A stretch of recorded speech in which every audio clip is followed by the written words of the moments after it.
Hi, I'm Mara Webster with In Creative Company, and today I'm thrilled to be talking about the beautiful movie Preparation for the Next Life. And I am joined today by director Bing Liu, along with actors Fred Hechinger and Sebiye Behtiyar.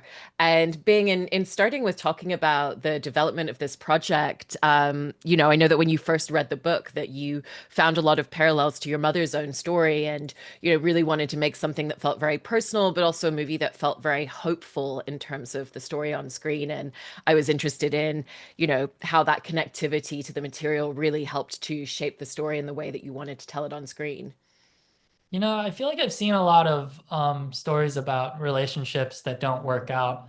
And I think I appreciate those stories because oftentimes you walk away from it and it doesn't work out, but you take something with you. There's something fundamentally that has been changed within you when you go through certain experiences with people. And so, I mean, that's one thing. The other thing is this story starts with somebody who's trying to make it on her own. And by the end, she ends up in a community of people who she feels in communion with.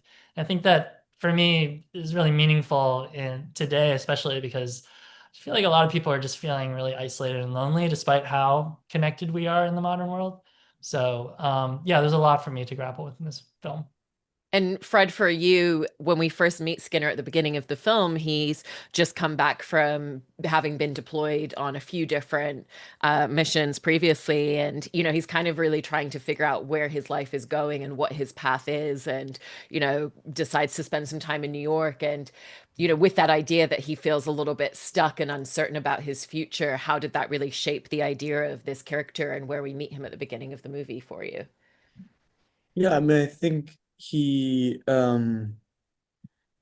has lost a lot of hope in most things, but there's this maybe romantic reserve put upon New York, at least. He's never been there, and there's some idea to it. But I guess more importantly, um, I think he starts in a place in his life where it's hard for him to believe in much. And Aisha Sabia's character is one of the only people I think he's met that seems to share a similar dream to him. And so what Bing was talking about, I think really resonates at the beginning there. It's when you meet someone who, more important than even New York, but you meet a person who even momentarily changes your sense of what life can be and the possibilities of what your life could be. I love that description. And Sebia, in playing Aisha, when we kind of first get to know her, one of the most important relationships that we learn about her is her relationship with her dad. And even though we never get to see the two of them kind of existing in present day together because he's no longer around, we see all the things that he taught her and who she is because of him. And I was interested in how that really helped to shape the idea of who she was, and particularly with all of the voiceover that we get in the scripts. Yeah, I think the relationship between her and her father is so important because that's how she learned the the goal of her life from her father, and that's how uh, she she want to conquer all those difficulties and um, injustice that happened in her life. I think her father is just an image for her to face all the challenges that she has to face in her reality. But it's more like she's always talking to herself, um, what kind of person I want to be. I want to be a person like my dad, because in her memory, he was so strong and so resilient and so like committed to his own life. And I think that's very important for me uh, to develop like her as a character. Yeah. I love that, and you've done such a beautiful job. And being in talking about the way that you filmed this, it's so beautifully shot. And I feel like, your experience in documentary filmmaking kind of really shines through in this really incredible way with narrative. And, you filmed on all these practical locations on the streets of New York, and there's this kind of run and gun feel of it. We're kind of just really following these characters as they move through their worlds and through their days. And I was interested in how you really shaped the idea of the way that you wanted to shoot it. I mean, first of all, like I went and explored Flushing when we were developing the film, and it just feels like another, I mean, it's like a visual sensory assault on on all your senses. And there's just so many ways to explore space. And I think a lot about the ways in which making skate videos early on when I was a teenager influenced that. I think when you're capturing skateboarding, you're basically capturing somebody sort of is existing throughout space. And one of the things that I showed my cinematographer when we were prepping was some skate videos that I felt like really did that really well. Um, but I also felt like, this movie is gonna kind of live or die off of the performance of Sabia and Fred. And so during the rehearsals, I could see how, kind of just far we could go with every scene. And so it was also about just getting enough space for them to be able to do their thing, without getting too much in the way. So did a lot of widescreen type of shots to give them a space to work, but also to showcase the rich tapestry of Flushing. Yeah. It's so great. And, Fred and Sabia, in terms of the way that Bing shot this, there's so much intimacy with the camera, and it's so close to both of you throughout. But it also feels like if you move in a scene, that the camera kind of really comes with you and follows you as well. And I was just interested in your experience of, working with Bing in that way and working with the camera team with such intimacy between your performances and the camera.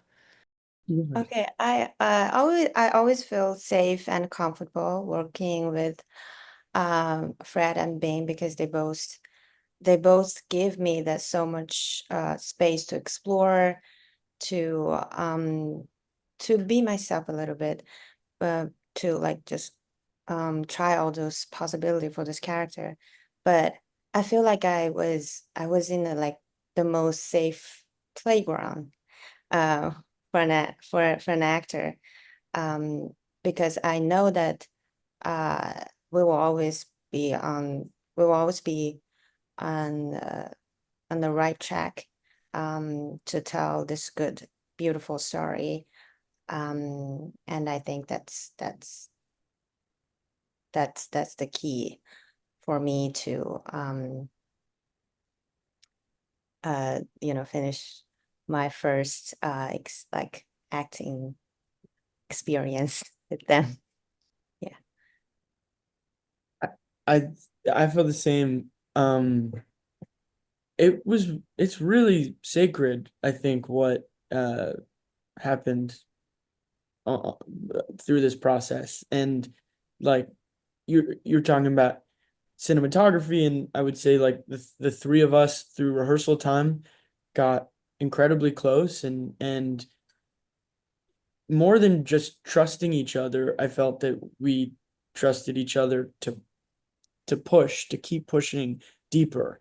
Because there's like sort of first ring of trust of like, I feel comfortable here, but there's a deeper thing, which is what's the thing that the choice you might be scared to make for this character, or the moment that you might be. And I just felt like the way that Bing directs and the way that Sabia acts was like really, really sacred in pushing to deeper truths. And then Auntie Chung, who is the cinematographer, was sometimes a part of those rehearsal processes as well. So to the beginning part of your question, it was kind of unique and really special that he was able to watch the scenes develop so that by the time that we're filming next week on the actual set or on the actual streets of Flushing, he's familiar not just with the script, but with all of us together as this kind of collective. And I think that's what part of what made the camera work so present and responsive. And Bing, you've really kind of used that intimacy in such interesting ways because it really captures the closeness and the chemistry and the connection, but then it also is used to really, pull back a little bit when there's moments of distance or uncertainty. And, how did you find kind of like that push and pull of the intimacy and making sure that it always kind of aligned with emotionally where these two characters are at? I mean, the goal sometimes in documentary is making people forget the camera's there, you know? And it's a tricky thing, but I think that's when people kind of allow you to witness them just behave and not, kind of navigate this kind of meta thing where they know there's a camera there, a camera's there, and somewhere within that you figure out the truth. I think with Fred and Sabia, it was just kind of nice. They were so locked in all the time that I didn't have to do as much of that work. There's like the normal kind of technical hurdles and annoyances of hitting marks and stuff sometimes, but for the most part, I feel like we did like these, like they were down to do like nights and weekends with rehearsals at times. And so I felt like we were so locked in for the work that we're going to do every week, that like I didn't really have to worry so much about the camera kind of like affecting what they were doing. Um, it just, yeah, I mean, it was just such a joy to be able to work in that way. It's going to be a little bit of a thing to go back to documentary and remember, like, oh yeah, like people, you have to sort of like, do all this work to explain that, like, oh no, you can just be. That's so great. And, Yeah. Sabia and Fred, one of the things that I love in your performances and the way that you capture the chemistry with your characters is there's kind of this real playfulness to the two of them. And, the fact that they'll physically wrestle each other, but it's so playful in the way that they're doing it, and it doesn't matter where they are. They might be in the middle of a grocery store, and they decide to race, and then all of a sudden they're wrestling and they're on the ground. And I was interested if that was something that the two of you found through the rehearsal process or kind of like once you were filming a lot. I think, yeah. I think we found it as well at the very beginning of the rehearsal process, because we both feel like, oh, they're just like kids when they're fall in love, because that's what we do. Like people fall in love, just we will act like a kid, and having all those like racing, and also like getting close, all those like physical touch. It's just very adorable uh to me, and I think we both agree, all of us agree, that we will develop their relationship as that way. Yeah. So B and I also worked out together, um, before we started filming, and the gym and the working out is really important to these characters. Um, it's also like it's just in some ways too a story of strength. How can you change who you are physically as well as emotionally? Is that possible? And I know that I always felt like Aisha and Skinner kind of sometimes are trying to inspire each other to be stronger through complications as well, but like physically being strong is really important to both of them. Mm. And Bing, in talking a little bit about, the way that your documentary filmmaking kind of seeped into the process of this, I was interested in the editing process for you because I've heard you mention how, it was really helpful in terms of being really used to looking at the footage and looking at the scene and being able to kind of consider it in so many different directions. And when you were filming, how were you kind of setting yourself up for that part of the process through, what you would be drawing out through both of their performances and kind of like making sure that you were shooting enough or shooting different options so that you had that opportunity to kind of really play with the footage in post?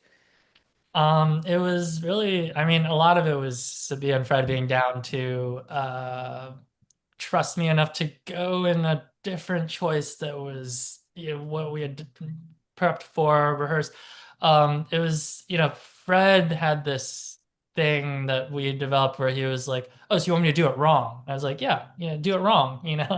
Because it's like you just don't know what you're gonna, like there's there's many truths, right? And I just wanted to be able to honor that there's many truths in the edit too, and I think Fred and Sebiye gave me those many truths on set. Did that kind of cause you to have to think a little bit counterintuitively, Fred, of like, this is the way I feel like it should be done, but I want to try it this way so that he has these options?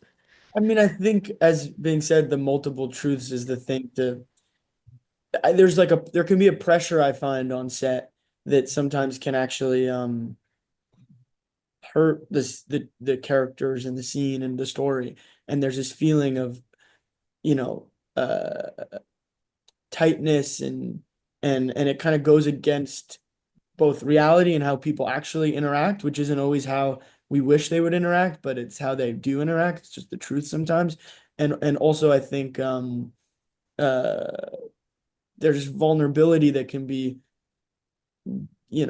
difficult. It's not what you want, but it just happens. And so, yeah, I find like trying to go the other way, sometimes doing something that might feel really embarrassing or scary is a lot of the time it feels like a way of getting closer or attempting to get closer to something. But Bing was always so brilliant about uh really following through deeply on one idea, but also at the same time, once that idea was followed through, the magic of an opposite of, if you've done it this way and we held on to it in this way, what happens if you then twist that?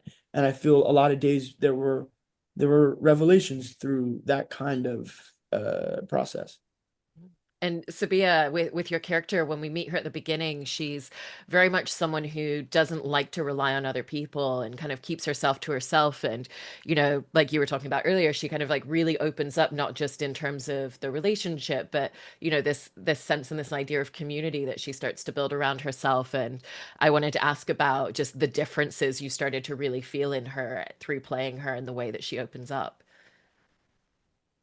Um, uh, I think at the beginning when I get to know her, um, I I do feel like there is like a strong um like the thick wall um in front of her, and what I have done is just to protect the wall, to um to let her be her until someone else like Skinner or like the Fred's character breaks a little bit of her wall and just to see what's gonna happen. And I think I didn't really plan to like, oh, I will find the differences between like um of her in her like different chapter of her life. I would just see and being open to um, develop it together with my coworker and director to see what's gonna happen because of the environment that we created together. It was all of like openness and communications. So yeah, I think that's what I've done. It's wonderful. And lastly, for you, Bing, I wanted to also just ask about, with the fact that you were shooting on practical locations, you filmed a lot at night, but you've also captured this really beautiful essence of like the way that the light captures and kind of frames both of their performances. And there's this kind of romanticism to it and all these hues of blues and oranges and yellows around them. And I was interested in how you kind of achieved that, especially with the constraints of filming on location and filming at night so much. Having a great crew. I mean, these are people who are like sometimes carrying equipment up like three-story walk-ups. And it's like it's worth it, because you can get things, you can like look out the window at Queens. It's like decisions like that where people are willing to kind of go the extra mile. And I think just trusting that the cinematographer, Auntie Chung, he's a very, very talented cinematographer, and just trusting that like it's gonna be worth it to give us slightly less time to be able to play around with Fred and Sabia, to be able to just go that extra mile and make this film look like it should look to represent this really vibrant community. Yeah. You've all done such a beautiful job with this film. Like I genuinely truly loved it so much. So congratulations on an amazing film and thank you for talking about it. Appreciate it. Thanks, Mara.